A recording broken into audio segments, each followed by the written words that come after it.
The year is 2017. Look what you made me do. Moonlight, you guys won Best Picture. That new Pepsi ad that is sparking a lot of outrage out there. And three strangers from all around the country decide to make a podcast about the Fast and the Furious franchise. That idea then evolves into making a podcast about bad movie franchises in general. 6 years, 12 seasons, nearly 200 episodes, various iterations, and an additional host later. They decide to make a show. A show where the sky is the limit and change is the nature. A show that changes every week. Different hosts, different topic, different vibes. That show is called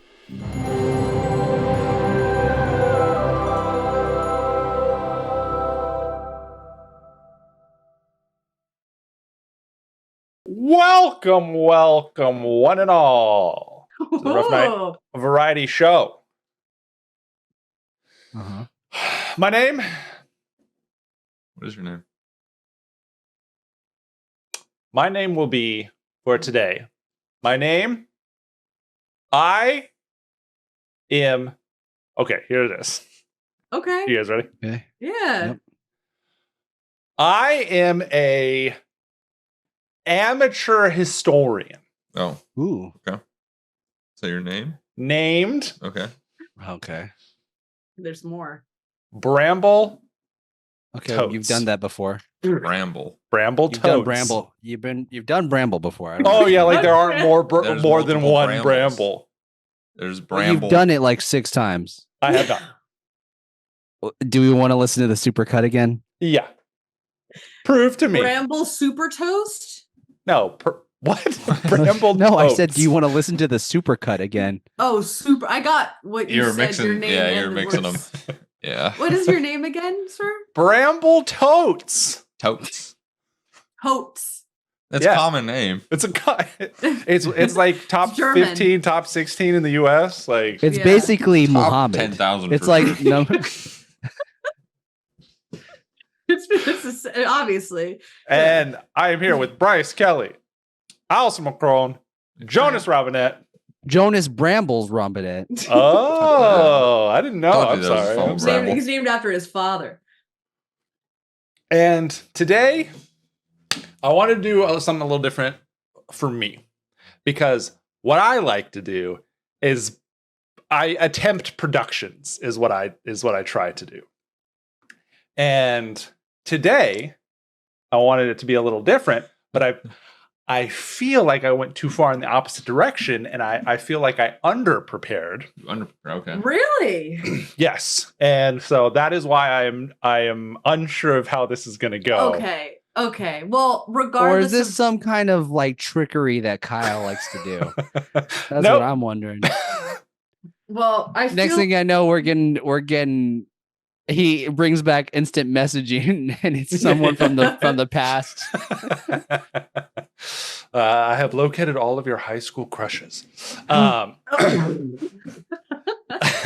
You from Chrissy Stiblo? Kyle is right. No, I legitimately. So here's what today is. Tell us Here's what we're talking about today. We are going to be talking about the life and death and impact of one Chief Sealth of the Duwamish and Suquamish. And is Chiefs, this the chief was Seattle. Here's the thing. I, for the past month, have been doing a lot of research. Mhm. I got a book. You've Oh my had that God, book. he I've had that reads. book. I finished this book. It is 10 chapters, 200 and almost 300 pages Pretty of light. very dense historical information. Mm. It was hard to get through. I tried doing it, just reading it straight up, and I was like, my eyes were just like blurring over. Yeah. Meg has made fun of me for not being able to read very well. Just in general. She was just like, because I told her, I was like, yeah, it takes me like a day to get through a chapter because I get sleepy. And she goes, Oh, Meg. you need to go see a Meg. doctor about that. That's fucked. I go, what? Excuse me? She said you need to get checked out. You need medical yes, professional you medical have, help. Meg. But I went the audio mixed reading and audio book. I would skim through stuff while listening to the audiobook and then kind of go back and forth whenever I had time or didn't have time, blah, blah, blah, blah. So there is nearly 80 years of information. But the thing is, Mr. Seattle, Chief Seattle, for a very long time, the white people didn't even know he existed. Like, I had no idea who he was. He was a chief on the Puget Sound. So a lot of the tellings of his earlier life is all like people talking about stuff that he did, not like anyone having like necessarily seen it. And the issue is that it's all translation from the actual various tribes' language to jargon, which is a mix of English and native speak to English. So there's like so many layers of like misinformation. There's some things that are quoted to Seattle that people don't necessarily have a way to really verify. It was hard to get information on this individual. So I'm going to try my best. How we're going to start this is I'm going to ask some things from you. Okay. How we're going to go with this. What my intention was just like talking with somebody who enjoys a topic and you're just like sitting around talking about the thing, right? How we'll start this. I would like each of you to guess. Thank you, Sim. Under what circumstances the first written account of Chief Seattle was. So what the circumstances were.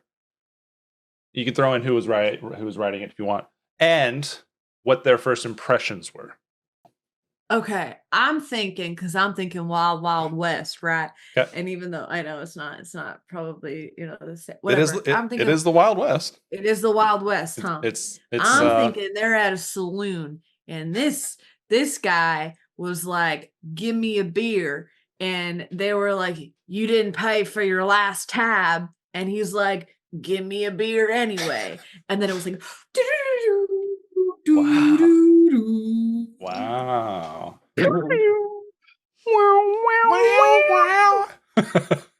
So Red Dead Redemption was made about about Chief Seattle. Yep.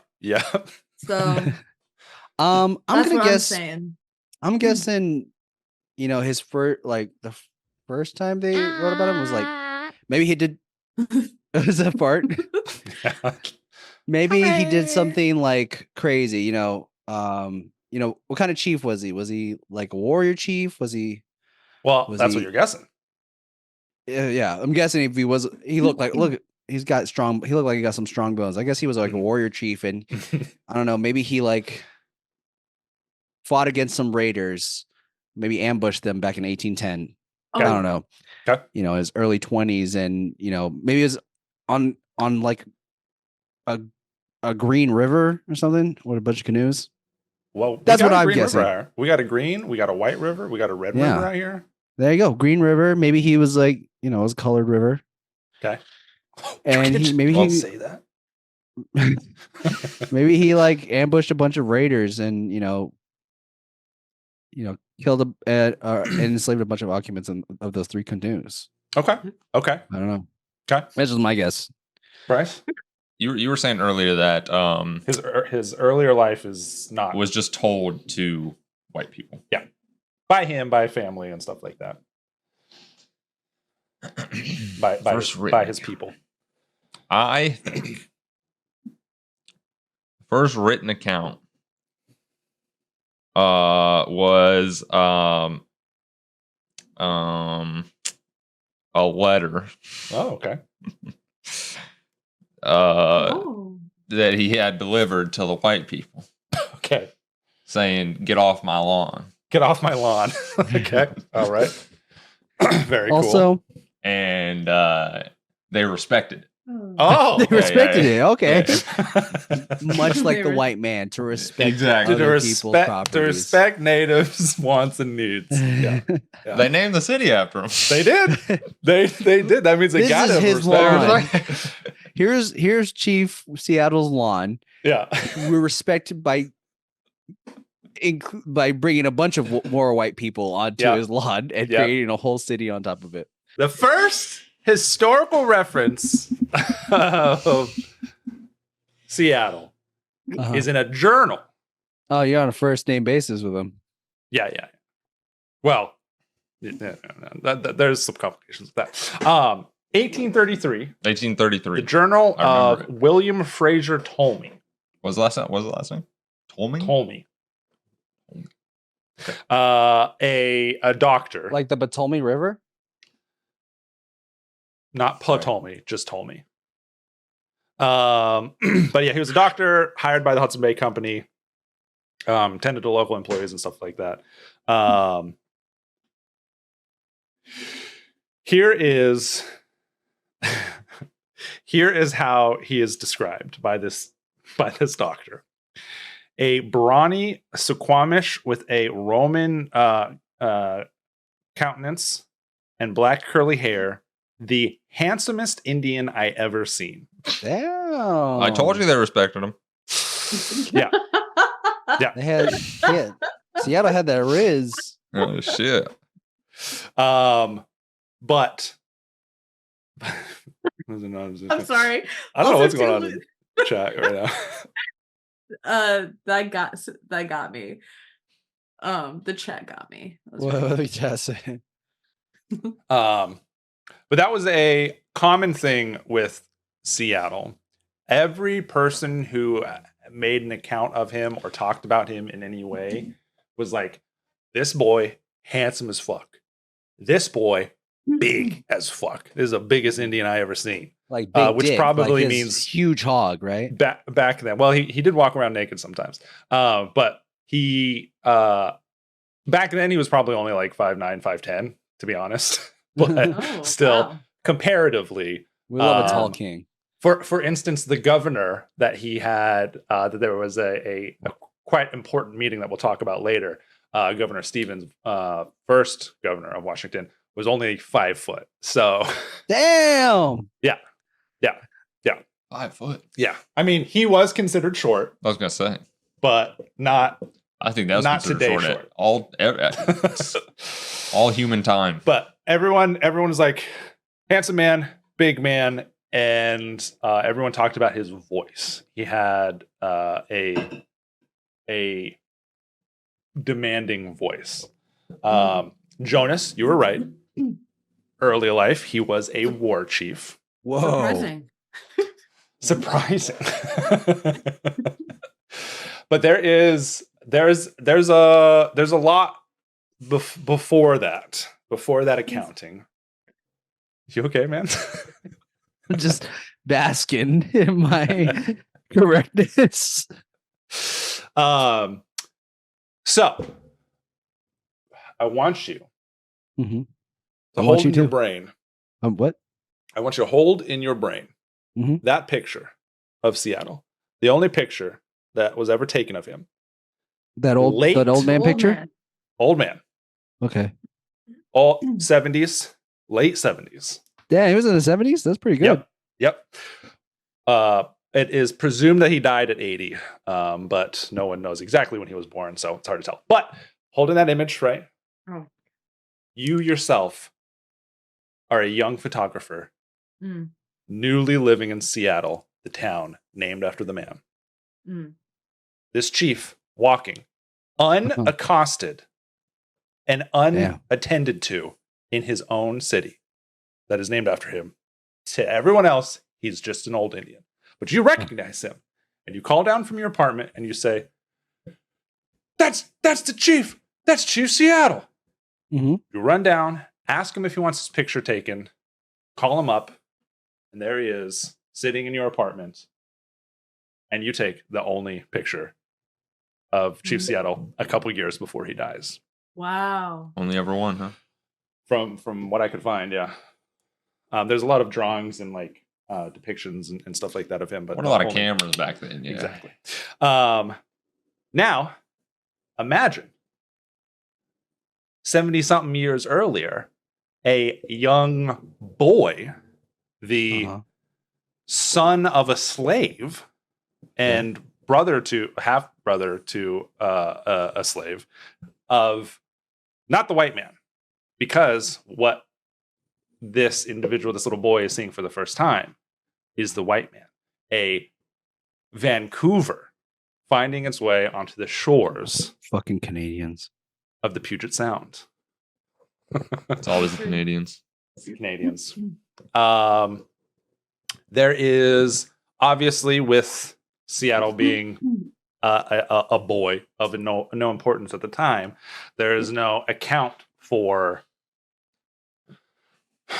this interaction with, I think it's Captain Vancouver or General Vancouver.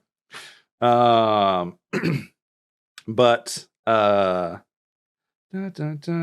either way, he often talked about those times. Not a lot of trials and tribulations. It was a pretty uneventful time. I mean, it was monumentous for everybody, obviously. The folks of the Puget Sound seeing white man for the first time. But posture check. Seattle often talked about seeing the Great Vancouver and talked about those times throughout his life. So that gives you a time span of how and what this chief witnessed, right? The arrival of the white man and then dying near the city. That's kind of wild. That is named after him. Like when you dissect all, like, chunks of times in people's lives of like within history's lens, like like when for example, like with Betty White, when she was living, I think she died at 99, right? Nearly 100. And like just like There's a monster. We need your help. Yeah. Yeah. They saw white people for the first time. It's just very interesting to think, even like going back even further. Like, oh, okay. Yeah. Yeah. History. 100%. 100%. Well, also like I like Queen Elizabeth also was. Oh yeah, yes. She's on fucking everything. She was a very traditional person in the royal family. Like they can't take pictures or anything, like, or they can't carry phones with them or something like that. Are there rules? There's rules to being royal. Like that. Is another rule like you just can't get plastic surgery? Because I always like loved that they just aged normally, all of them. I do. That's like not even being sarcastic. I don't know. I have no idea. No. Maybe they're just lazy. I mean, you do get to a point where what was his name? Charles. You do get to a point where you're looking like Charles, and maybe you could at least do something with the fingies, dude. At least get those fingies done so you don't squeeze the life out of your finger with a ring. That ghoul picture of him in the back of the fucking limo. Oh, Prince Charles. I'm thinking. You're thinking King Charles. I'm thinking Prince Not Charles. King Charles. Not King Charles. Yeah, Prince Charles. Yeah, right. King Charles is still alive. Right. He's cool. They called him a ghoul photo. But I know what you're talking about, Kyle. Anyway. So, like I said, there isn't a whole shit ton that we can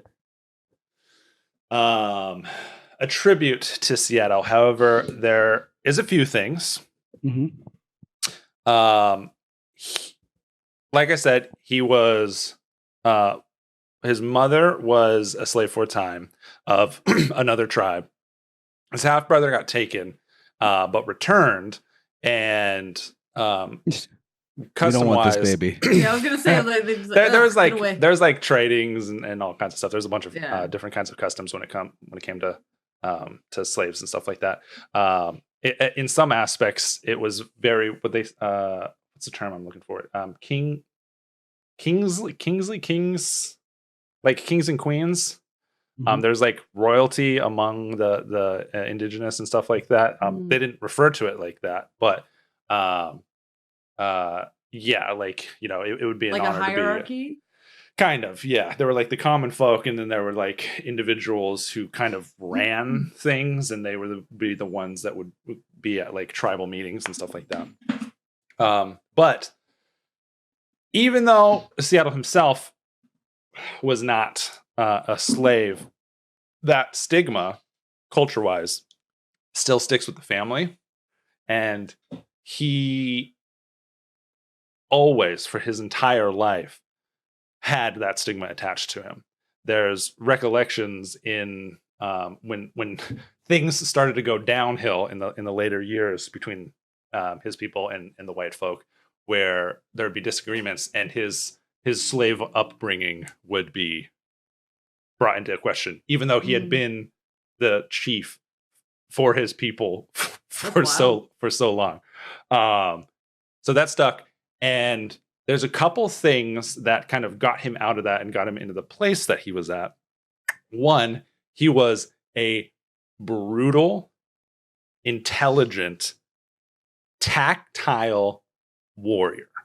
He love that. Incredibly smart, incredibly savvy, and he was a large factor into what is presumed to be a lot of battles that he was a part of between other tribes and stuff like that.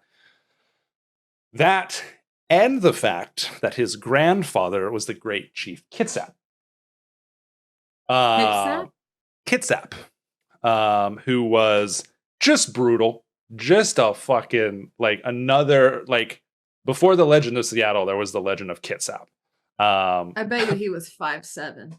Seattle's got a city. Kitsap's got a county, baby. But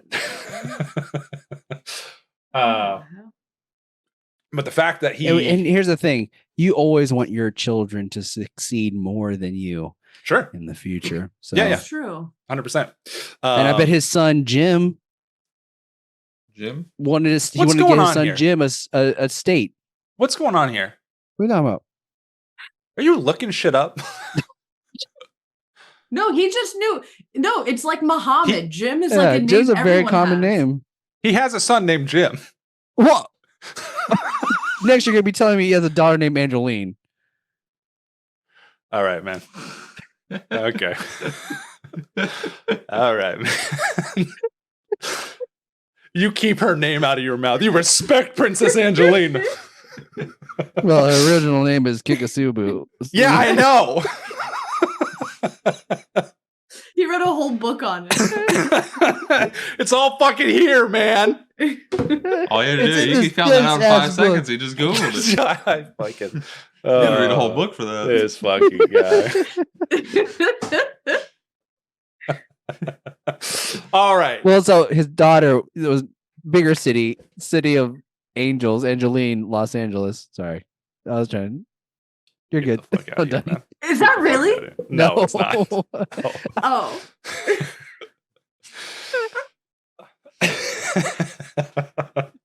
Anyway, the fact that his grandfather was a great chief and his dad was a decent chief, and the fact that he was like such a brilliant mind in many things that will become apparent later, he rose from his tainted lineage. Mm-hmm. His father was from the Suquamish, and that is who his people were chill with him being a chief of. However, the government entitled him the chief of the Suquamish and the Duwamish, which is the Duwamish were his mother's tribe, but the Duwamish never really were like, okay, cool. It's just that the U.S. government was like, no, you take care of these two peoples. And come to find that is a problem, and what one of the descents of the indigenous in this area. But there's a couple tales.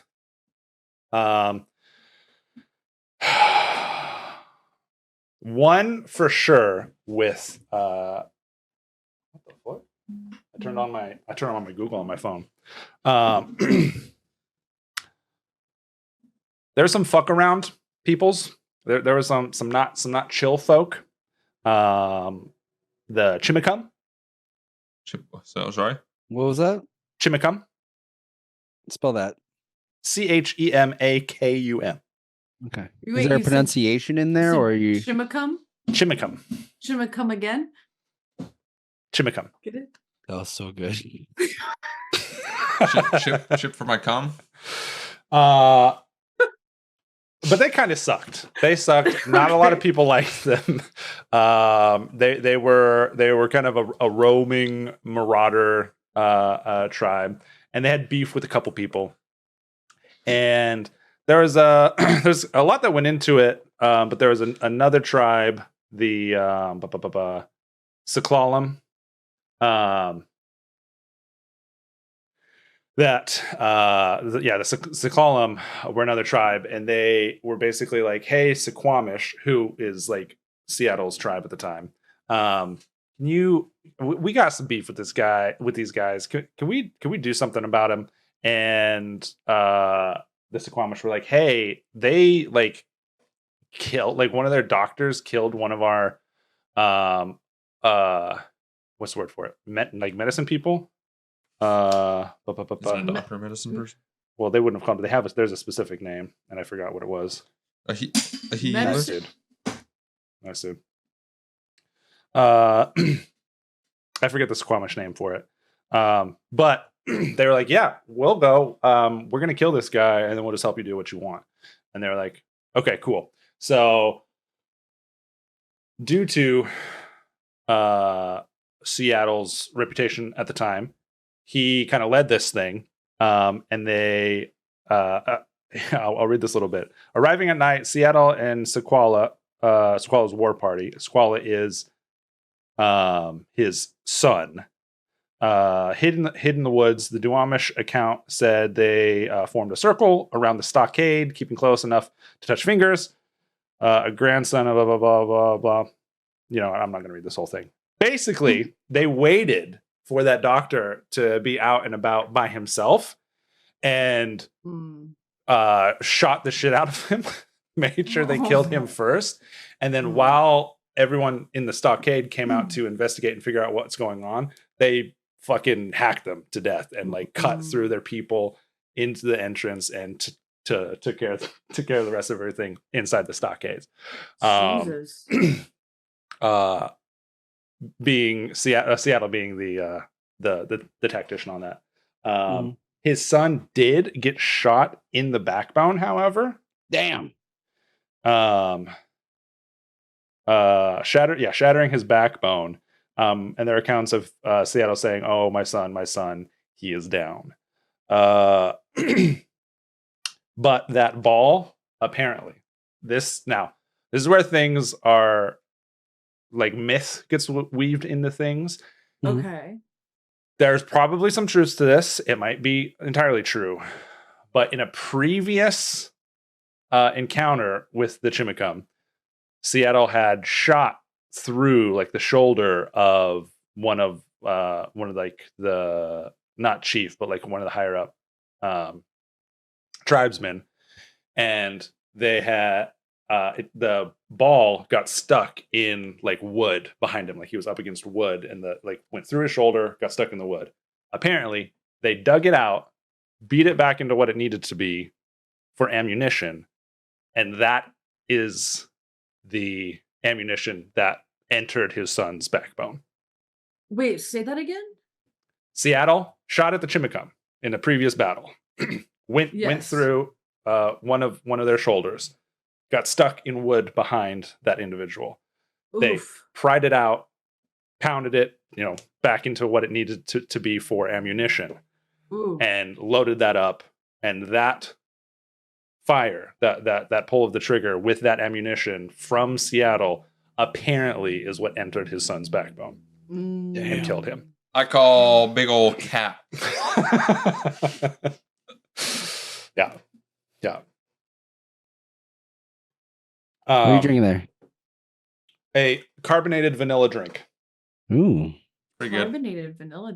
Yep. Hey, just like sorry, I was just gonna say it's like a fucking cream soda.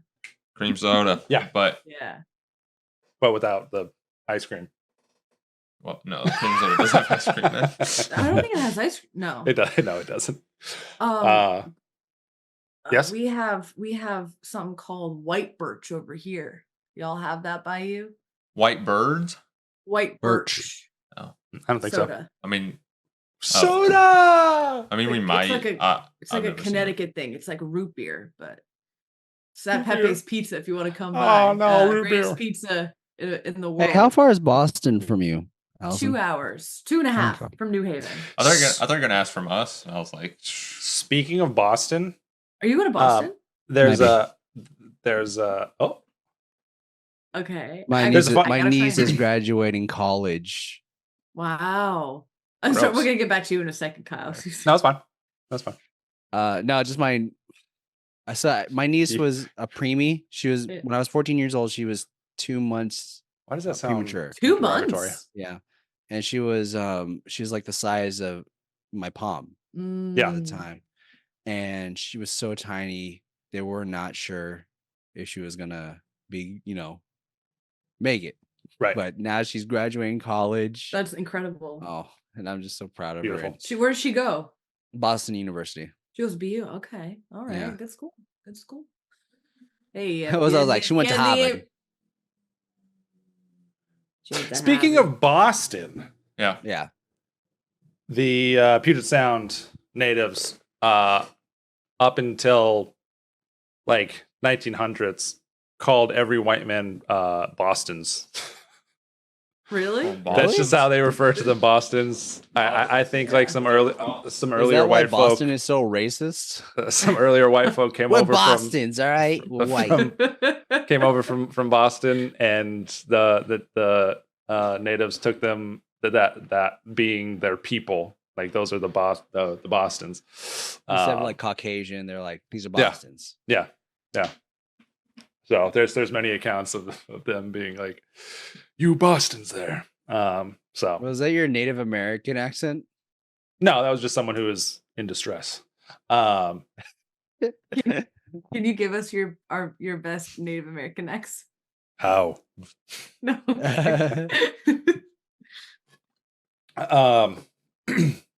Another early account. Talk about a couple earlier stuff, and then we'll go on break. And after the break, we'll talk about some less fun things. This is hilarious. This is fun as hell.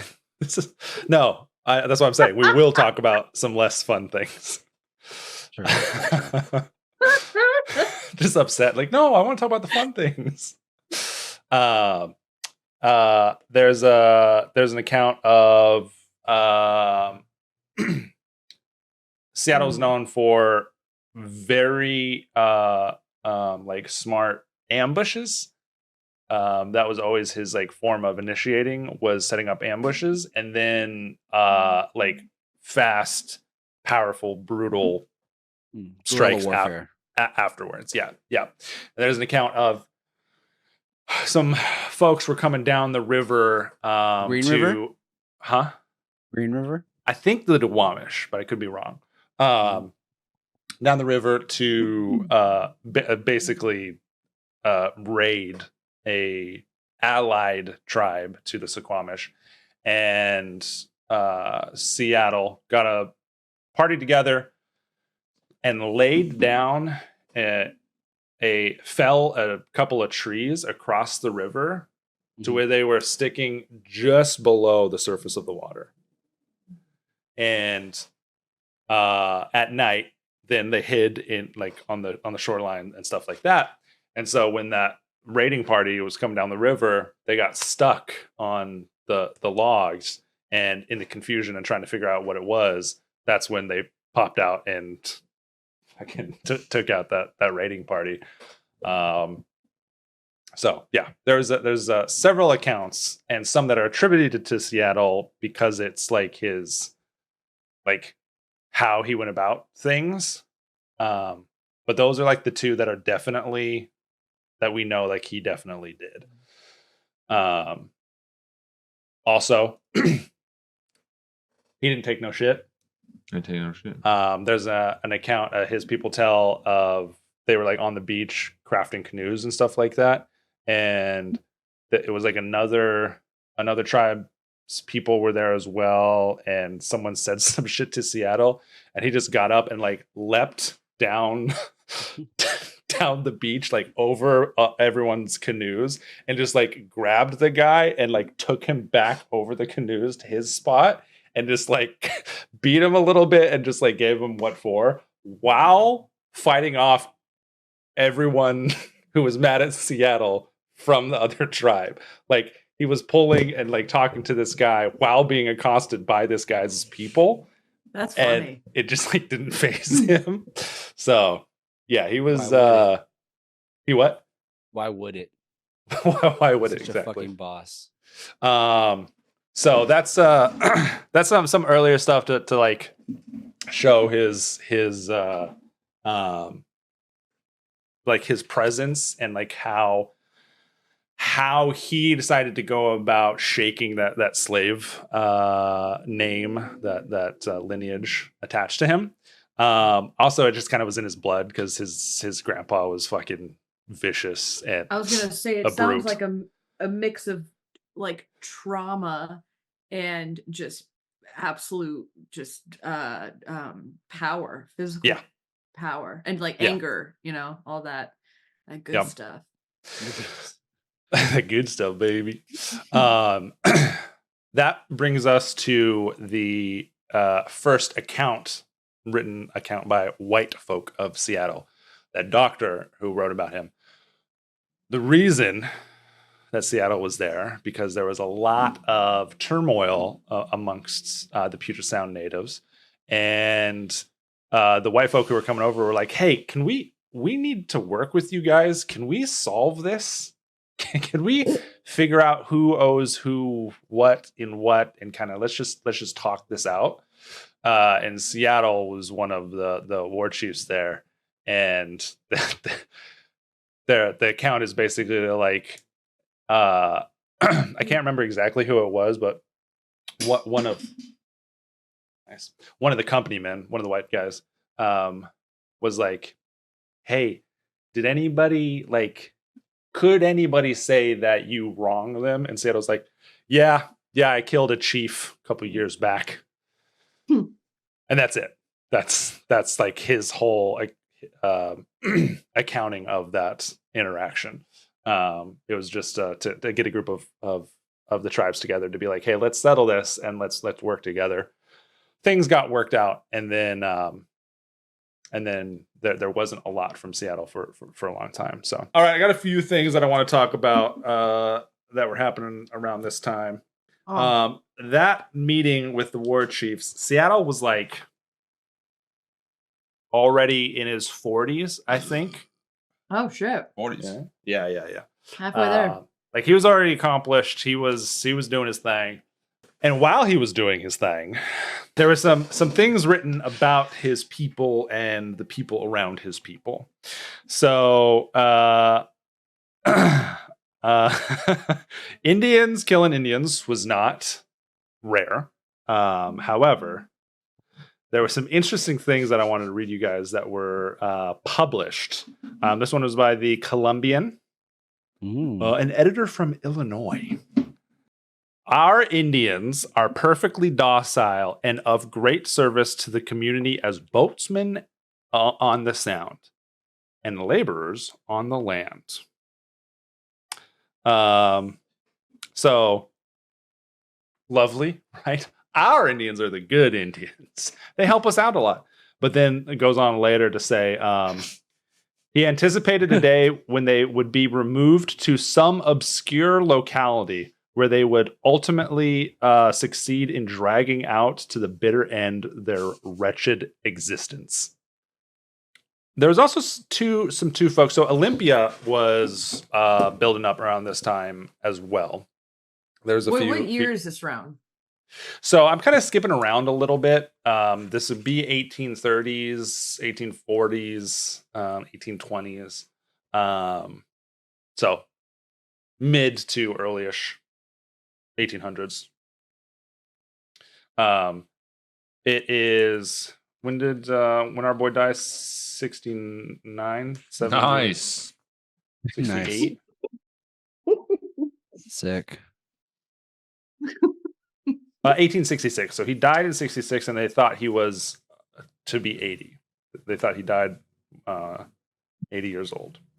So and his daughter lived to be 30 years. Lived till 1896. 30 years later. That's crazy. Very crazy. Very crazy. How old was she? Did you say how old was she? Yeah. We'll get to that. We're I didn't talking about the early life, the stuff you can't Wikipedia, Jonas. I'm not Wikipedia it. No, I've been on the Wikipedia page. It's not on there.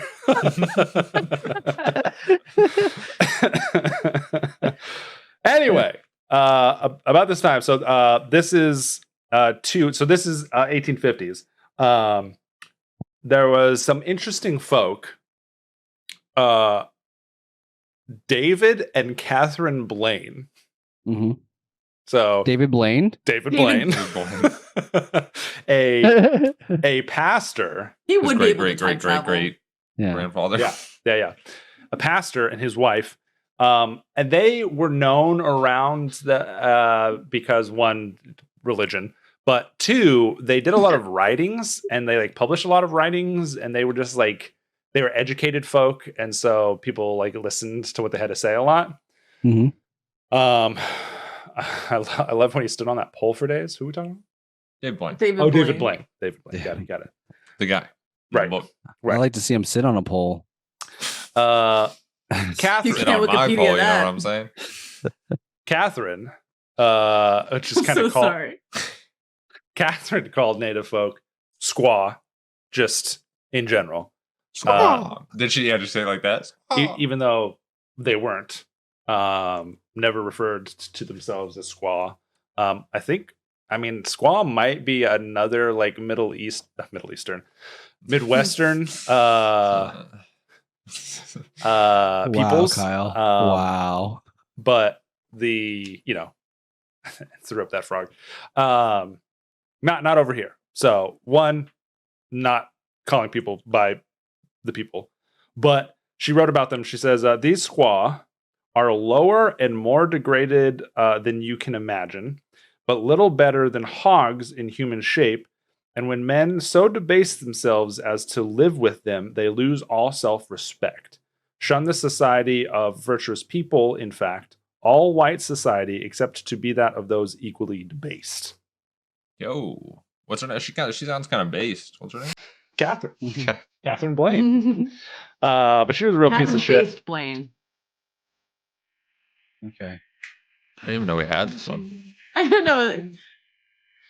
Yeah, they were real pieces of shit, both of them.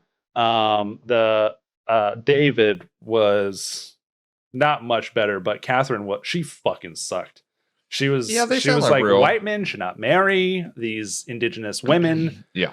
The chiefs are giving their women to our white men, and our white men are marrying them, and they should not be doing that. She sucked. She sucked, and I want everyone to know that she sucked. Okay. I believe it. David was more. Did he suck? I'm not sure. He was doing his pastor thing. He didn't suck as much, but he still sucked. He's doing magic on the side. Yeah. So there was a thing. There was a thing that happened. And Nisqually Fort. There was a lot of forts. A lot of the settlements and stuff around here started as forts. Okay. Nisqually being one of them. Pasquale? Nisqually, yes. Nisqually. And we're at the time now where Native folk are coming in. They're dressing more Westerny. They're taking a lot of our gifts. They're being purchased for labor. Like the people are hiring them is what I mean. Not like I'm Not buying slavery. this Indian, but that's probably how they said it. They're using guns, stuff like that. Yeah. So American. Various. Yeah. And all throughout this time, there's a couple like different people who are like working a lot with the white men. I'm going to call them company men because it was fuck. I almost said H.P. Lovecraft. That's not it. It's Cthulhu. Yeah, Cthulhu. There's a company. What was the company name? Nike. It was like a known like around this time. Nike. It's a British company. Cadbury cream egg. Fuck. A British company. I'll remember it at some point. Yeah, What kind of company? Whatever got them money. Mostly textile. Working with the hose. What? Something Bay. The something Bay company. I don't remember. Old Bay Company? Not Old Bay. Not Old Bay. But I'm gonna call them company men. But the company men, we're working with them a lot. And there's this incident at the Nisqually base. The white men had been introducing booze and gambling to the natives, and they were taking it in full stride and becoming addicts, and it was not great. It did not help the white man's opinion of the indigenous folk. And this incident at the Nisqually base, folks aren't 100% sure what light died. Folks aren't 100% sure what happened. But there was a bit of an argument, and then a gun went off. Ooh. No one knows if it was by accident, if someone was shooting at someone, what happened. But what it devolved into is some white men died because the native folk there who were gambling and drinking killed them and fled. They were found. They were caught up with and put on trial, an actual trial, the first U.S. court case in Washington. There were some people, I think either there were some like lawyers and like court folk, I don't know the technical terms, that were on their way already or had come over because of this situation to put them on trial. And a lot of people were there, white folk and native, including Seattle.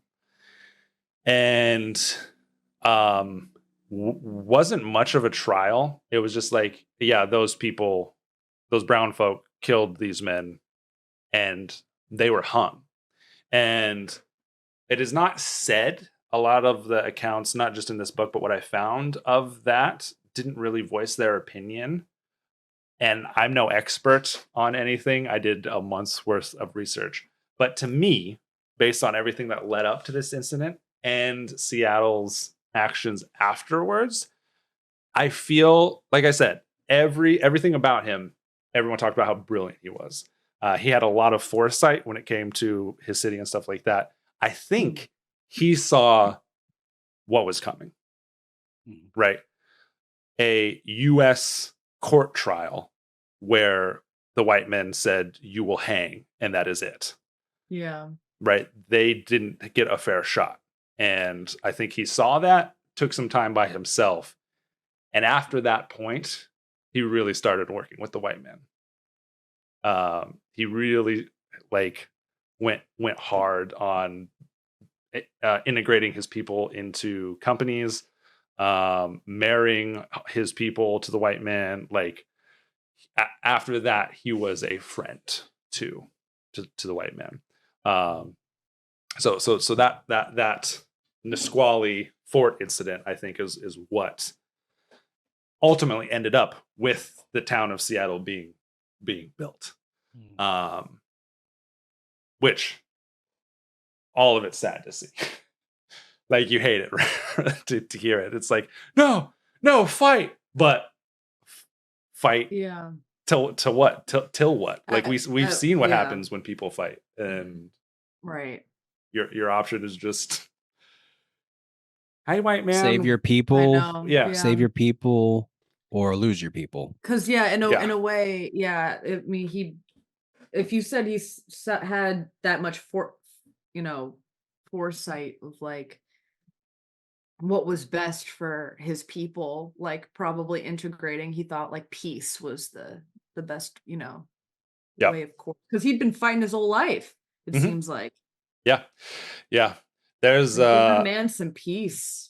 Like I said, there was a lot of instances in this book that there's like basically like a whole chapter of talking about all of the things of the earlier tribes folks and like the different peoples who were helping or fighting against and stuff like that. And there's several times in that where the author's like, and nothing on Seattle. There's no accounts on Seattle. I got nothing in this time period of all this working with or against the white man. Nothing about Seattle or his people. He kind of just fucked off and was doing his own thing. And so yeah, I think he had a lot of rage up until then, and then seeing the American system working, seeing the laws, seeing the trickery, he was like, "Fuck, I have to make some plans." And what the white man knows of Chief Seattle was born from that. So there's some time. First of all, how's everyone feeling? What are we thinking? I'm okay. How are you feeling? I think doing all right. I would have continued fighting. Yeah. Just me personally. Okay. Yeah, there were those that did. I can never surrender. I don't know. I feel like I'm surprised he didn't, but also I'm understanding of why he didn't. Yeah. Which is sad. He felt hopeless, but I'm assuming. Well, I would have less respect for him if this is how he was the whole time. But because he was like his spirit power, there's like these ceremonies that you go through, and the Puget Sound folk like thought that they had like powers, like some like had self-healing and stuff. His was like Thunderbird, like like that was his identity and personality. This like, vicious, striking, booming creature, like that was his personality. A tactical man, a brutal war chief, up until he realized, and then he was like, fuck. So like I said, if that part of Seattle wasn't accounted for, I'd have a lot less respect for him. But because he was a man who changed his ways, I think there's like honor and respect to that. Like he was like, I need to be a chief for my people. I don't need to be a chief of blood and rampage right now. The times are changing, and I need to change for my people. So, do you know how old he was around that time? He would have been late 40s. Yeah. Yeah, I feel like late 40s. Yeah. Maybe into his 50s at that point, actually. Yeah. He's What year was it? 40 in 18 like mid 50s. No, early 50s. So 1830. So, so he would have been 60s. Then if he died 66 at 80. So he was well into it by then. And like back then, that age is like old. Right. Like 60 nowadays is like, cool. It's like that's literally the new 50. But 60s then that's like 80 back then. You're a dinosaur. So yeah, a lot of things happen. There's a lot of history. First of all, a lot of devastating things. First time, white man came, smallpox, not great. Mm-hmm. Second time they came around, there's an account of measles. And I want you guys, we're gonna play a little game here. Oh God. There's an account of the natives in the area, population-wise, and how many that they noticed were lost. I'm gonna give you multiple choice. You guys guess. Okay. 25%? 50%? 80% or 75%? 80%. Between 80 and 75. I'm gonna say 75. Of the population lost to measles. 75. 75? Measles? I would say 80%. I'm gonna say 50. Okay. It is 80. Boom. 80% of the population in that area, lower Puget Sound area, dead. Isn't that crazy? Like now measles is like whatever. Right. Back then it would wipe out your whole population. Right. Obviously. Yeah, no, I mean it's a brand new, but yeah. The crazy. The fear that we had with COVID doesn't compare to the fear that they probably had. Right. Now, I will say number-wise, COVID probably lost a lot more because, I mean... There's more people in the world. Yeah, significantly more people. Mm-hmm. Back then, but like... percentage of population. They there's some accounts of, like, fearing, like, numbers and stuff like that. And I'm like, oh, what is it, like, hundreds of thousands of people? And they're like, 2,000 people, dude. 2,000. They're so crazy. And it's like, that's right. Washington at the time was ran by like 5 guys. I forgot. So yeah, it's just crazy. Like how like it's an entirely different world. Just fully population, science and technology, all that, just crazy. Anyway, there's a mural in Port Angeles when we visited of, it was like 1913 or no, it was 1912, and it was like the foundation of the city of Port Angeles, whatever. And my point is just like I don't know, like the cities back, like the West, I feel like started so much later than the East Coast, which is just fascinating to me. Yeah. That like at that time. Well, Seattle isn't even made at this point. We're in the 1840s, 1850s. So You're right. Yeah. Just the amount of people is just not nearly, they couldn't comprehend New York City to what New York City is today. Most likely, that's just wild. Anyway, 1851 is when Seattle was officially constructed, and it wasn't called Seattle at the time. But what was it called? It didn't have a name. It was just a group of settlers, which we'll get into how that's a big. The city of group of settlers.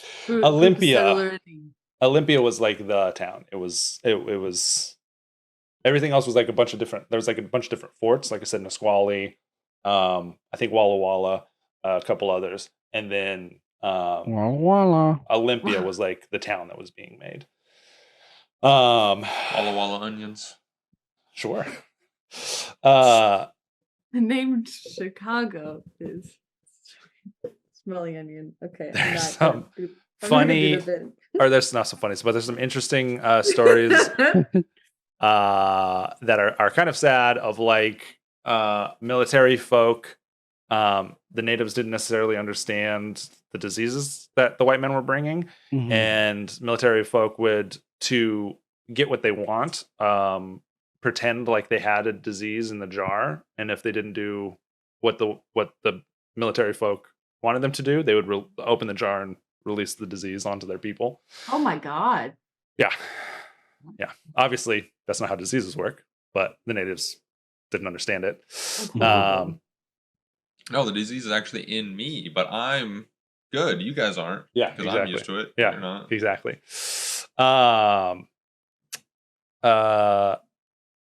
There's some quirky little things where the Puget Sound so silly natives thought George Washington was the white man's chief, and referred to him as the Great Chief, even though he'd been dead for a while. No one decided to correct them or explain it to them. It's just like, yes, you dumb the natives. Great Chief. That's how you'll understand it. Yeah. That has to be like a miscommunication thing too, because maybe they were like, I don't know. They were like, we're not gonna. Yeah, right. They didn't correct him because maybe they thought it was like a metaphor or something. Right. You know, Right. like Great Chief George Washington. Yeah. Remember him? Well, they thought he was still alive, and that's how a lot of like things were negotiated. The white men would refer to the wants of the Great Chief Washington, and the native police. Yes, I've heard of him. He's a good man. That he will. There's some references to Great Chief Washington protecting your people, and like will help you, and like Chief Washington will help you guys, and that's how a lot of the bargaining happened. Even though Washington, like I said, was dead for a little bit, was dead and stepped down from presidency way before that. way before that. So yeah, it is a rough read. There's a lot of things that we can go into, like an incident where someone's wife was taken by like a handful of natives, and they couldn't find the white man couldn't find them, so they just went down the river, blowing up tribes of people, like multiple different tribes of women, children, old men, until they found what they needed, and like they finally gave up this woman. Just horrible. Awful stuff happened. How human beings are capable of that, I don't understand. No, but they bought all the land. Yeah. So those people were trespassing. Yeah. And you murder the people that trespass on your own lawn. Yeah. Awful stuff. Moving on from that, the next. So there's a couple things that happened. Mr. What was his name? Frey, I think, or Faye. Oh, Allison, a relative of yours. My God, you right. Like I said, Seattle fully changed his tune after that kangaroo trial, essentially.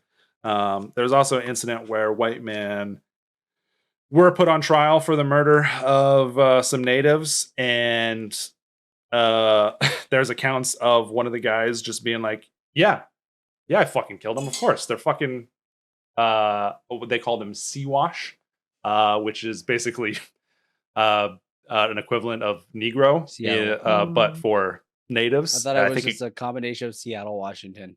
Or Siwash, not Siwash. Siwash.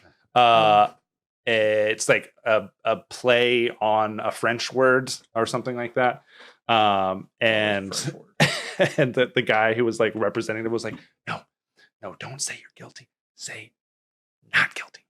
And like everyone in the courtroom heard it, and he said, "Oh yeah, I'm not guilty," and he got off. He was fine.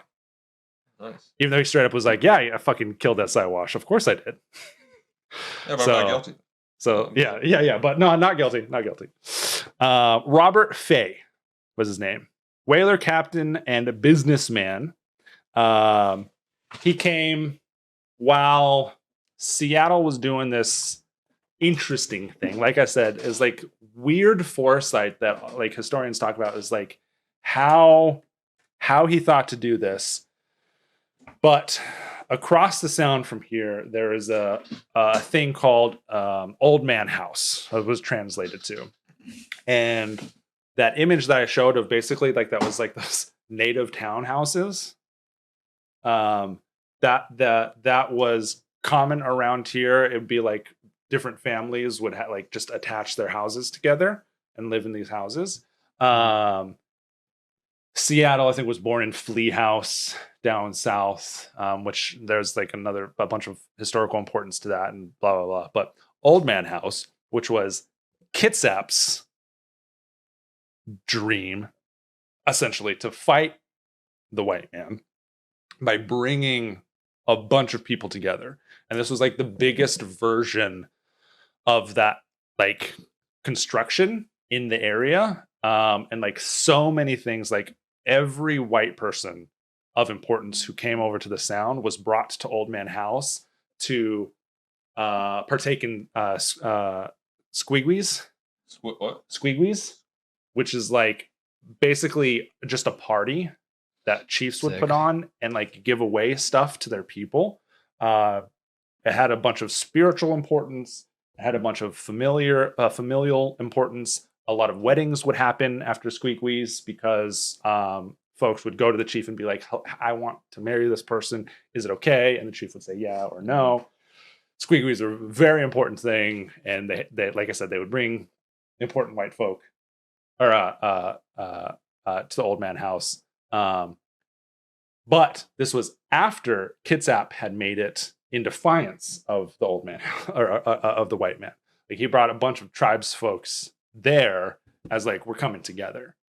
And it wasn't until his death that they started bringing white people there and being like, hey, let's spawn, let's hang out, let's, here's some gifts and stuff. But at some point, Seattle stopped bringing people to the Old Man House and brought them north to the Duwamish River to his people. And we're like, hey, beautiful, fertile land. Look at this sound. Look at this area. Fertile. You got the ocean there. You can fucking sometimes whales and dolphins will go by here. Like beautiful place. You want to be here. You want to be with my people. And really started focusing that like combining of the white men coming in and his people. And one of those people was Robert Fay. And they started the Elliott Bay Salmon Fishing Company together, venture. That's my dad. What? No way.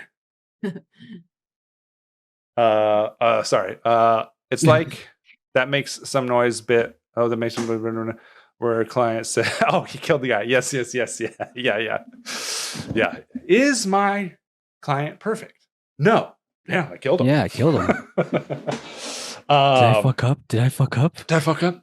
That's literally what it was. But so during that time, he, like I said, he was bringing people up to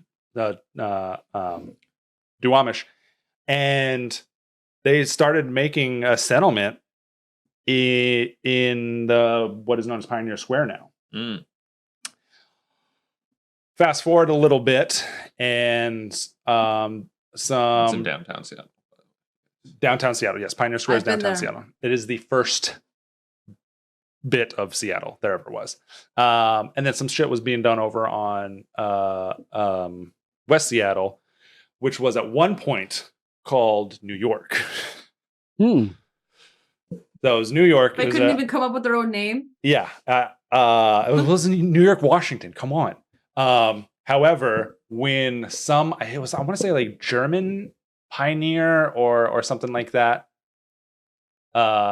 he like came over and was like asking about it, and someone who was like familiar with the area was like, that's New York. And he said, New York, Alkai, basically meaning like affirmative, like really no way, like New York. Eventually dropping combining New York and Alkai, as a company. A company was made there. I want to say it was a fishing company or a whaling company, New York Alki, and Amazon.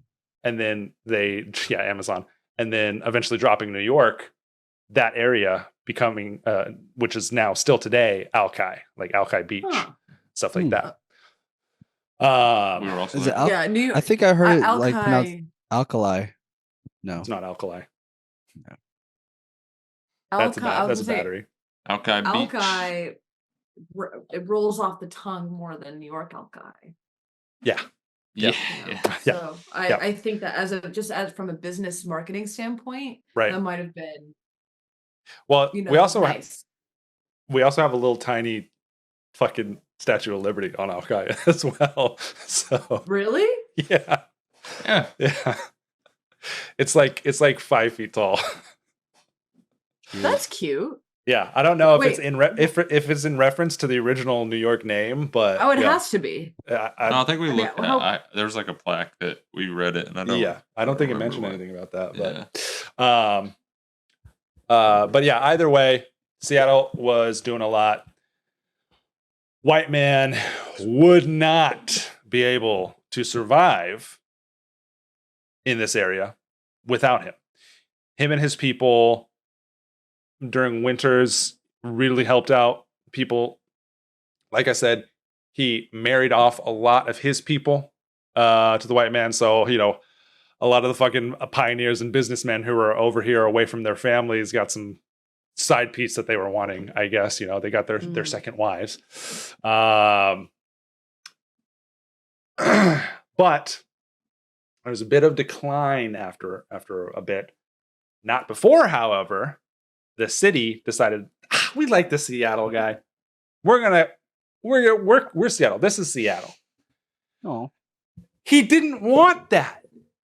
Oh. He didn't want that because there's a tradition in the Puget Sound natives where once someone is dead, you do not say their name again. Because if you say it, they'll be rolling in their grave because they hear their name. Oh. And he didn't want it. And they're like, no, they did. No, it's Seattle. They did what the white man wanted to do. Yeah. And they were like, no, we're going to respect you. Yeah. We're going to respect you in our way. Yeah, Fuck 100%. Our way. 100%. Yeah. And once again, him realizing that he could not fight this, said, fine, give me some money in compensation. I think they gave like a couple $1,000. But yeah, so he Seattle, named after a man who did not want it to be called Seattle. Also, Seattle's not his name. It's Sealth. Yep. Eventually so he got the money and they didn't actually use his real name. Well, he got referred to as Seattle a lot. And like he called himself Seattle later in life, like after his death, his son makes a speech of the Seattles, kind of similar to the Boston. That's just how they phrase things. Seattle's being Seattle's people. Like people refer to him as Seattle. Okay. With the Puget Sound folk, there's like names are very strange. Like you don't get a name until you're an adult. There's like a ceremony. You would have like a childhood nickname. People would refer to you to something. That for Seattle was never recorded. We don't know what Seattle's childhood like nickname was. But he was given Sealth, which is an ancestral name, which is another thing that helped him kind of shake the slave thing, because it was like such an important ancestral name that like was given to him. Not something that he picked. It was given to him. So that name helped him out to become chief and stuff like that. But he was referred to as Seattle. Like he called himself Seattle around the white folks. So I don't know if like that, like he just took that name on, because I don't exactly know like how they would at that time the natives would feel about being given a name like that.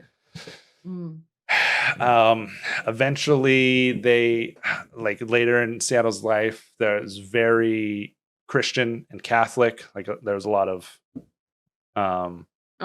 he became saved. Missionaries. Yeah, Seattle was baptized and then confirmed like right before he died as well. So I don't know if he was doing it as a show. It's hard to tell. Yeah. But his people saw themselves as Christians.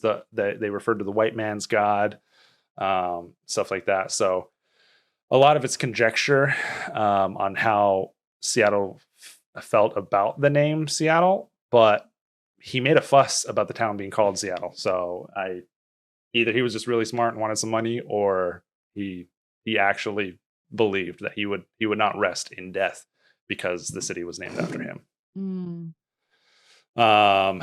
Speaking of which, him being baptized, I think this is so fucking cool.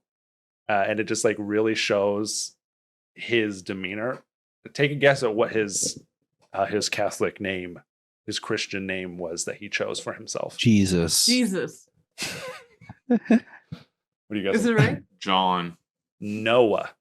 Oh, sick. That's actually cute. Well, there was like Methuselah. That's a fucking badass name. It would. That is. But I'm naming my child Methuselah. But you know, the story of Noah being a fucking survivor of a cataclysmic event. Yeah. Sorry. I think that's how Seattle saw himself, right? A survivor of the end of his world. With the white men coming, he was decided to get himself baptized, and that was going to be it. I am the survivor of what I knew before. And going with Noah, I think that's just very nice. Very cool. Also, there weren't a lot of Catholics over here. There were Protestants. And so I think that was one last fuck you to the white man to get them irritated at him because he decided to go Catholic and not Protestant, and which was not popular with the Protestants around this at that time. So there's a lot of stuff in his final years that just made me smile a lot. Okay, so he's helping people out. City names, the town rather at the time named themselves as Seattle. There's a lot of decline in stuff. A lot of the cargo, the salmon cargo that was being shipped down to San Francisco, there was a big incident, a storm, and they lost it. Robert Fay was fine because he had investments before making the Salmon Bay Company with Seattle. But Seattle, this was his venture. This is all he had, and so he just lost out on that, like basically entire cargo ships worth of goods, and he never really recovered from that. There's a few other diseases that were happening, and enters in Governor Stevens, who was not a fan of the white guy, or of the brown guy. This is our 5-foot fellow that we talked about earlier. Okay. Skip ahead a little bit because we're short on time. There was a massive event where there's fightings. Military were trying to like push natives into certain areas. This is where the whole Reservation Act thing was happening. So they were trying to put natives in reservations.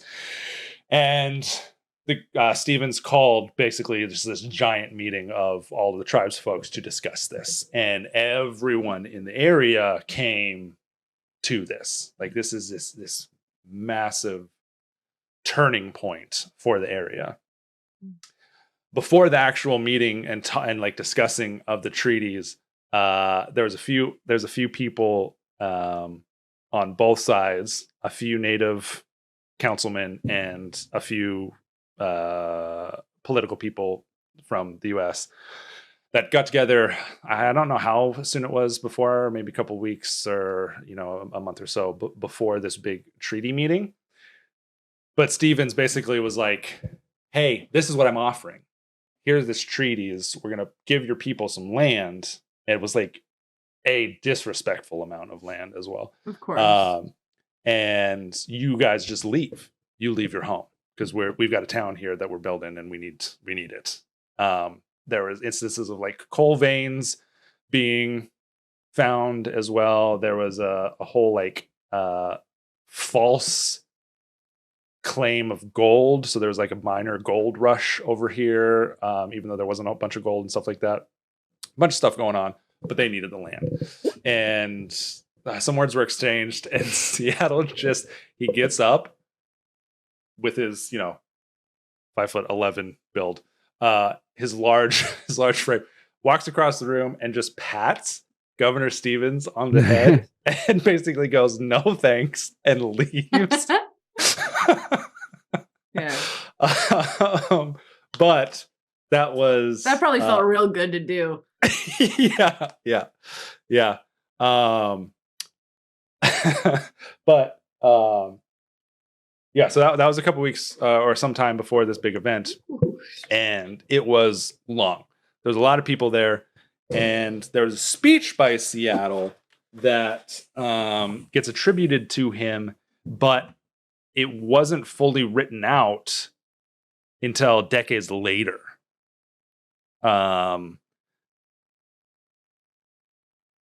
Now, the guy who did write it worked with Seattle, but they were both working off of recollection. So the exact words aren't 100% sure, but there was a speech by Seattle,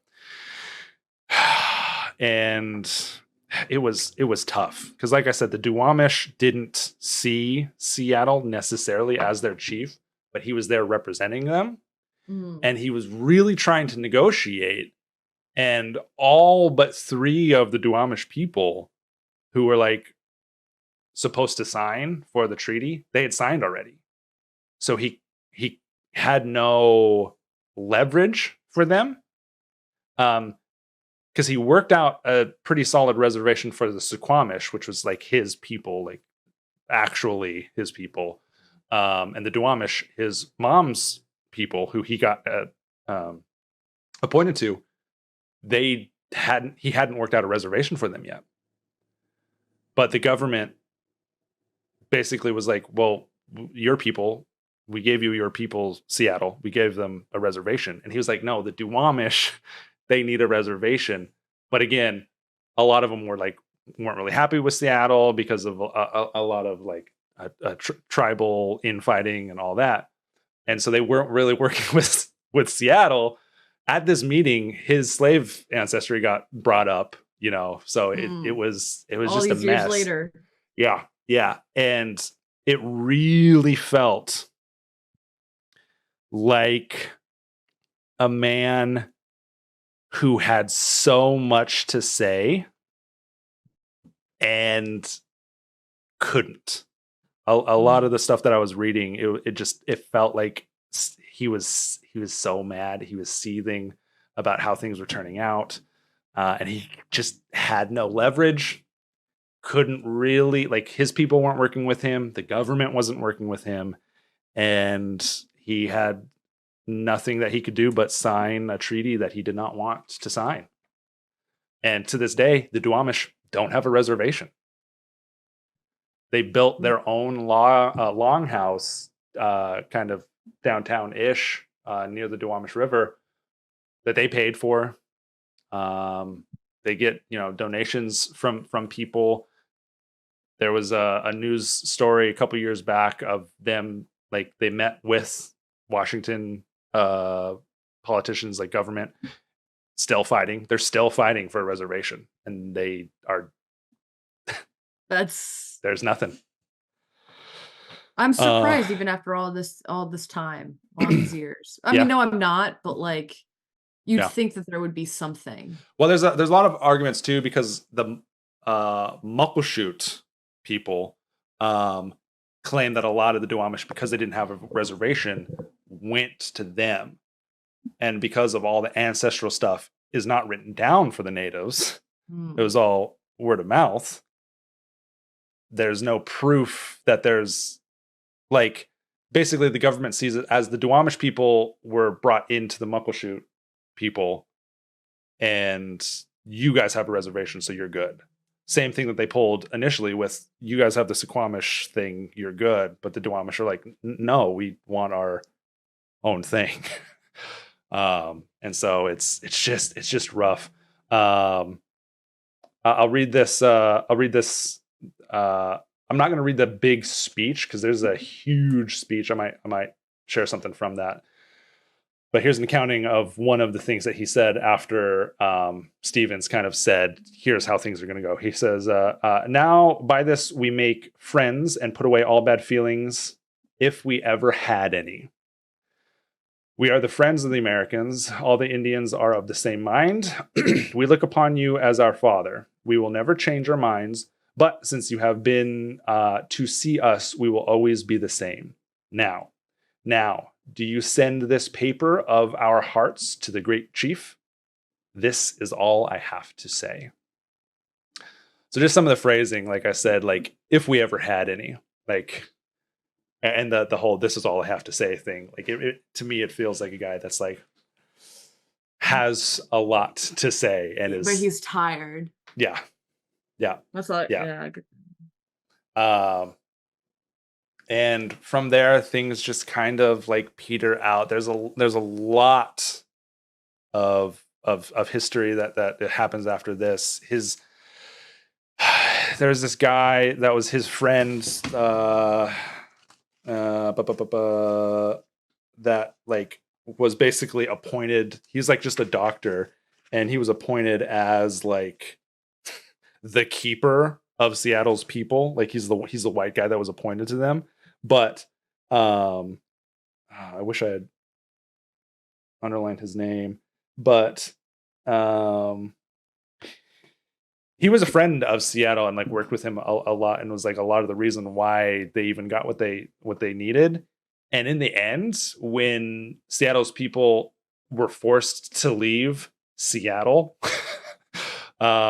he fought for them to stay on their homeland in the Duwamish area, and then eventually they're just like, no, you gotta fucking go, and move them across the way to Suquamish, across the Sound. That doctor went with them. He was just like, yeah, I don't want to be here anymore. I love these people. I'm going over there. And so he went with Seattle and his people and just like lived out the rest of his life with them. So I thought that was cool. There's a lot of stuff with fucking Yesler. Oh, familiar name? Yesler Way. Oh yes. Okay. He was I thought you were talking about from the fucking Lorax. No. I mean, well, actually, I think it might be named after Yesler because he was a logging guy. Oh, is he? Yeah, he built that Yesler Way was built to connect the Sound up to the hills where all the trees and stuff were, and so they can just basically send trees down the Yesler Way to the Sound where they would be picked up and shipped out. Isn't the character's name the Onceler? Yeah. Okay. It's a Onceler, but when you said yes, just made just me think. Just want to make sure. But yeah, like I said, there's a lot of history there with a bunch of different company men. I'll just I'll talk about some like stories of Seattle at this time instead of getting into a lot of the politics and stuff. Stevens eventually had to leave because he disagreed with some of the way that the government was doing stuff. One of the last accounts of Seattle was in Olympia. I want to say Sammamish Street or something like that. Sammamish or Suwamish, some street that's still there today. Where he was hanging out. He did a lot of back and forth. Even after being sent away from Seattle, he did a lot of back and forth down to Olympia and just like really trying to get his people integrated with the white folk and help out the white folk, even after all they did to him.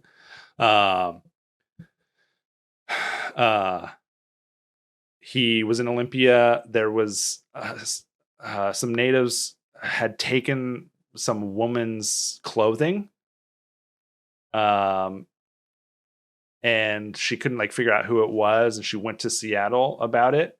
And the telling of it is she was like, he was just so tired. He was naked at the time, like he was in his like little hut, and he was naked at the time, like working like on some fabric.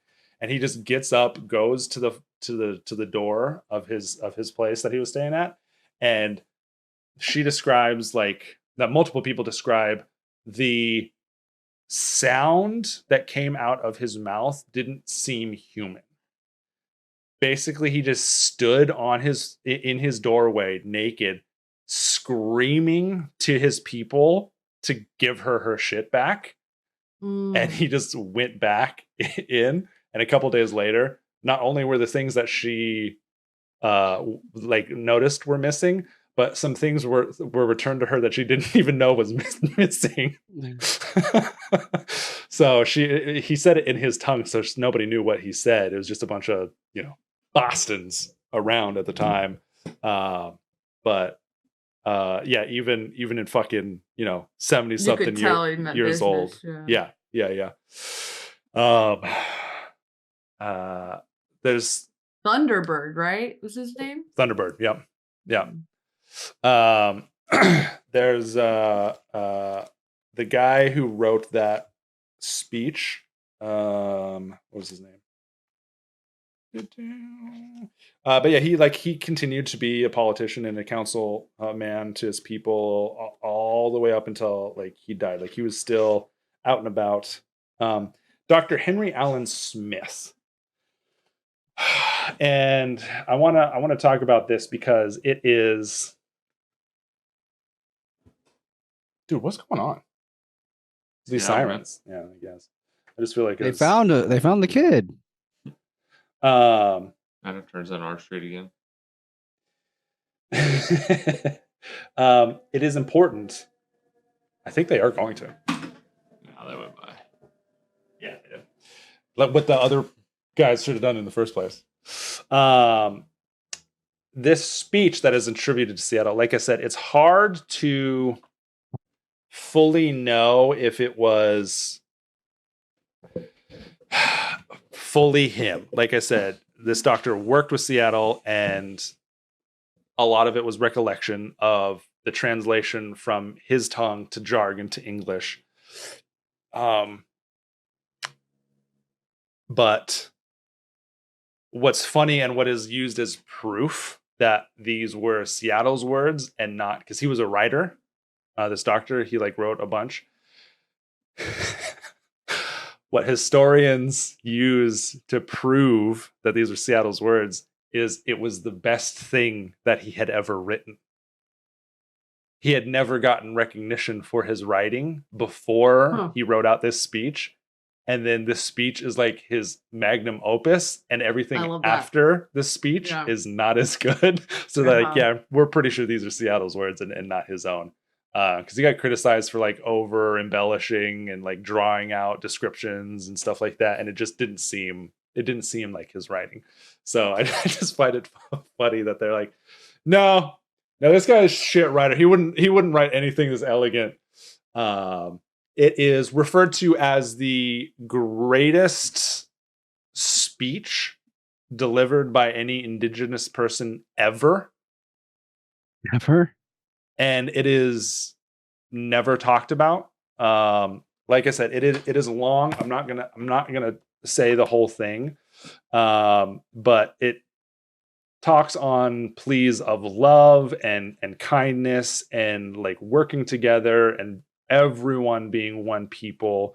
Talks about the land. It's 1, 2, 3, 4, 5, 6. It's 7 pages. There's a lot here. He talks about the treaty, about the proposition and stuff like that. I recommend looking it up and reading it for yourself, or get the book. You can get the audiobook on Spotify. But it's a series of essays written, of 10 essays about Henry Smith's time in Washington and dealing with the natives and stuff. And this 10th one scraps from a diary where is Chief Seattle's speech. H.A. Smith. Like I said, look it up or get the book, listen to the book, whatever you want to do. It's quite incredible. And nobody knows it. It was passed out, obviously, because it was written and put on in the Tribune. And there is recollection, someone who was collecting shit found the speech written out by Smith on the ground, and had picked it up and scrolled atop it was just the greatest speech I'd ever read. And that specific document is held somewhere. I'm not sure where it is, but it is like we have eyes on it, which I just think is credible. Mr. Seattle. I'm going to read something here because it is quite heartbreaking the way it is phrased. First of all, on Seattle's tomb. His gravestone. Seattle, chief of the Squamish and allied tribes, died June 7th, 1866.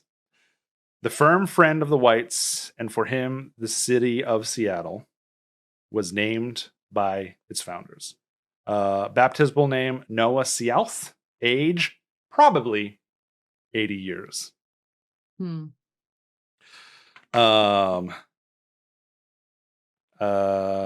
is it that I'm looking for? I don't think I can. I don't think it's gonna take me a minute to find exactly what I wanted to say here, but motherfucker died, and neither the city named after him, the city that is only there because of him and his work with pulling people from the Olympia area and Old Man House to his ancestral land, to help them out. Seattle didn't, Olympia didn't. No city in Washington had a single newspaper write about the death of Seattle. His death went on without a single, a single utterance from any written location. Yeah, that goes to show once again the level of real respect they had for the man. Yep. We already named a whole city after him. No need. Yeah, we did. We did. $1,000.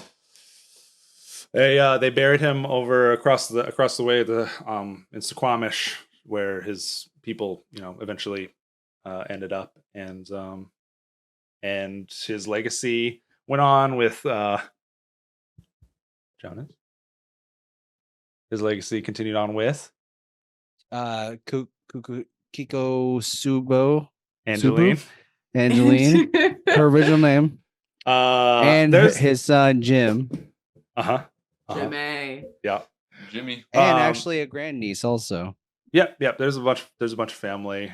His lineage, some amounts removed. She is currently the chief of the Duwamish. Wait, hold on. I'm reading something here. Kyle C. Kelly is the great grandnephew. I knew it. I always knew I was brown. But no, there's some. Imagine you don't know you're the relative. You just find it on their fucking on their Wikipedia. Yeah. It's like, wait, how do they know who I am? But yeah, there's just a bunch of Native Americans outside your window, doing sirens. that's what that is.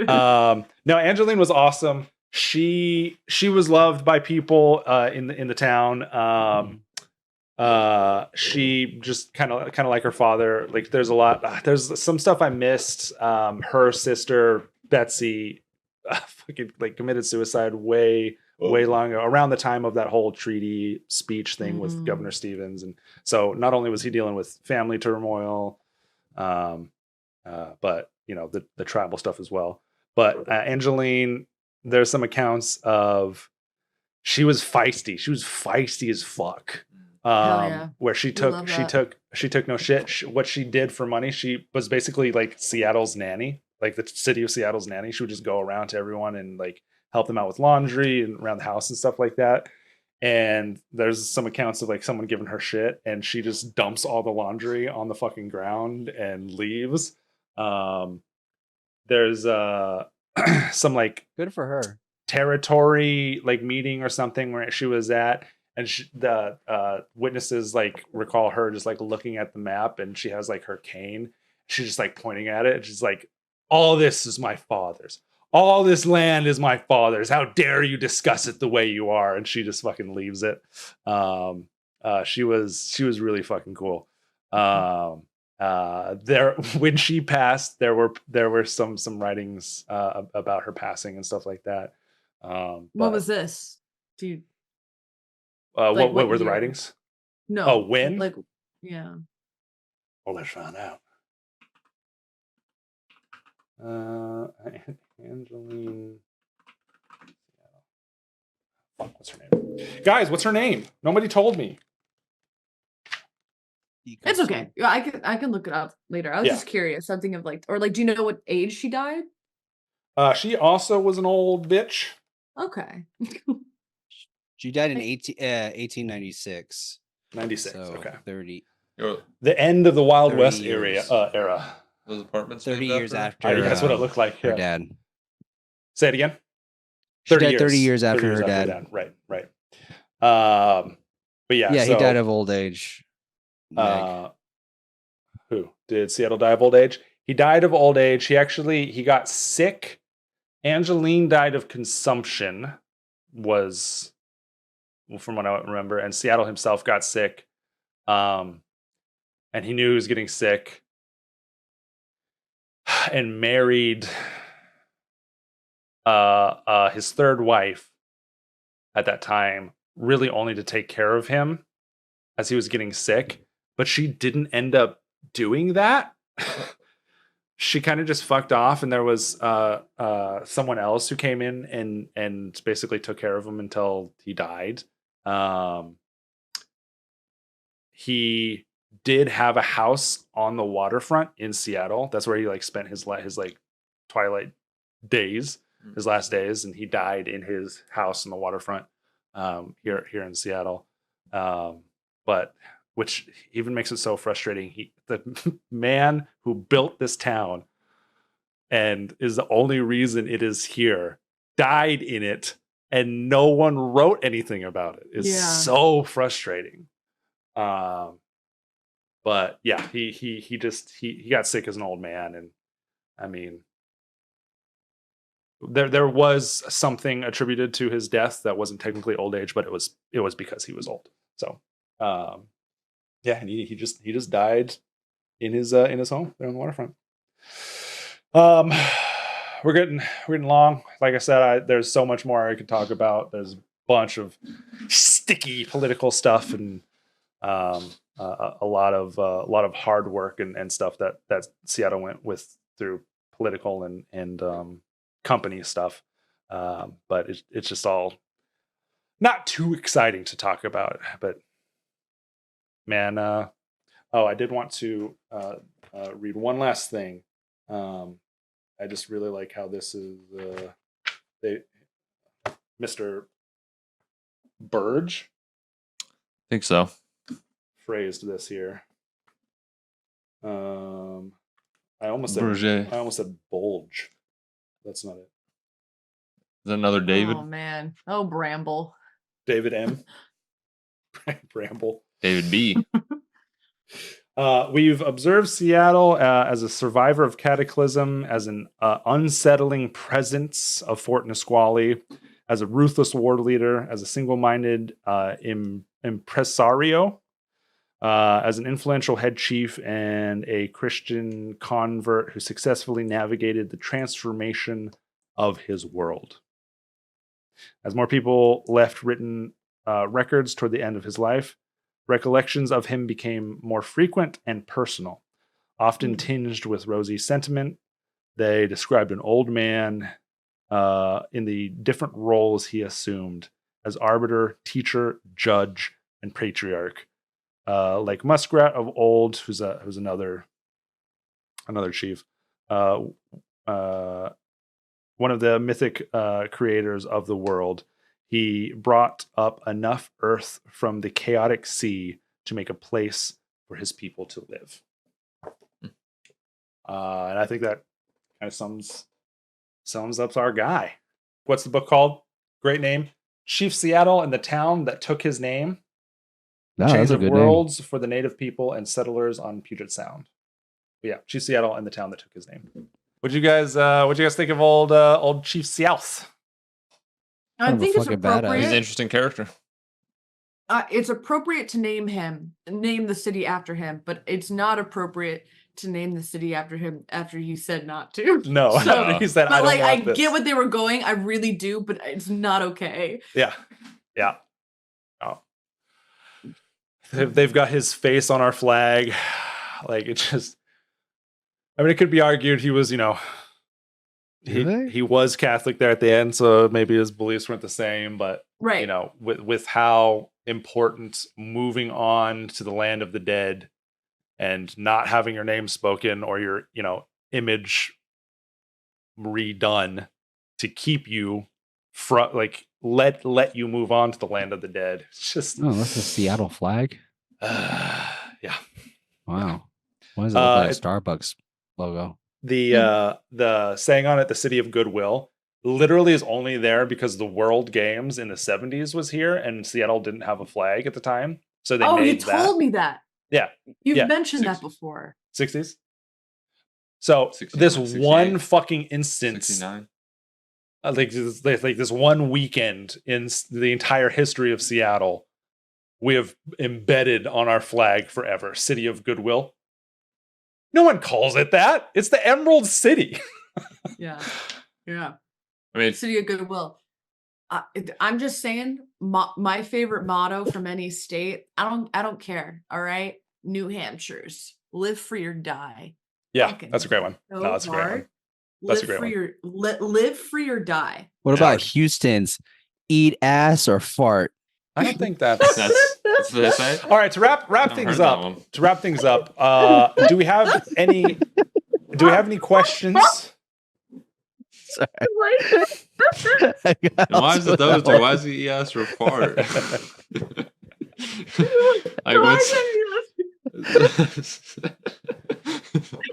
Yeah, I like that. That was good. You know what? I'm just letting you know.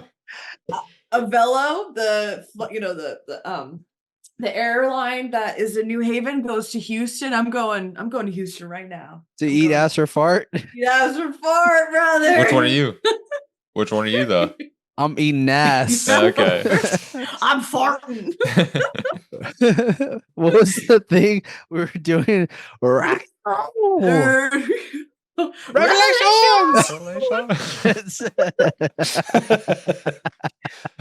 we can never forget that. That was a lost episode too. That was yeah. Oh yeah. No one. You guys want where can they find y'all? Fucking bitches getting money. Oh. Nice. That's where you find me. Nice. Yeah. It's very cool, dude. Smoking weed. Yeah. Yeah. That's me. Anybody else? Find me at Allison_Faye on Twitter or X. I don't really go on there anymore. I don't either. Allison_Mulcrone on Instagram. You can find me at Joe Nasty Draws with a Z at the end on all social medias. You can also find me Kyle C. Kelly _ blah blah blah. If you feel bad about how no story about any native persons or people is going to end in a happy note, and so with that being a bummer of Chief Seattle's tale, you feel like you want to do something. Like I said, the Duwamish to this day are still fighting for what they are owed. You can go to duwamishtribe.org, DUWAMISH tribe.org. They lay out all the information. They lay out how you can help them. They lay out what they've been doing.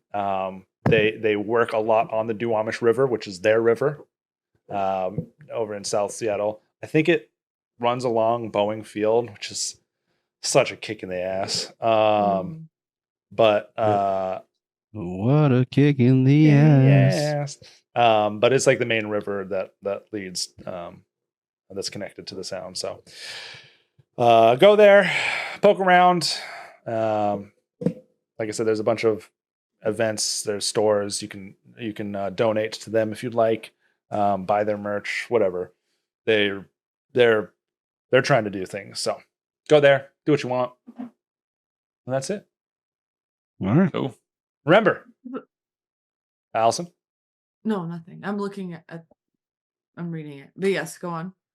Remember, be good, be gentle, be kind. See you next week when it is Allison's. Yes. This is a hint. You want a hint? Give us a little hint. I can give you a little hint. I had to do a rearrangement of episodes. All right. Because of people. Yep. Because of people. So next week. Oh, you know what? Okay, I will. Okay, instead of giving like a hint, I will say this. Next week, I want you guys to wear comfy clothes. Comfy, like I this. want you to I want you to wear comfy clothes, and yeah. Okay. We're gonna get cozy. All right. Cozy. I'm comfy in the nude. That's With you a can cock do ring. that. You have been shirtless on the podcast You before. can do it. Yeah. You can do it. Just don't stand up. That's All right. But I do need a cock ring as well. Okay. Goodbye, everybody. Bye. Bye. I love the last thing about this old tale of Chief Seattle. It's gonna end with Eat wear a ass cock or ring now. fart. Eat ass of what? Bye. Bye. Bye. Bye. Bye. Bye. Bye.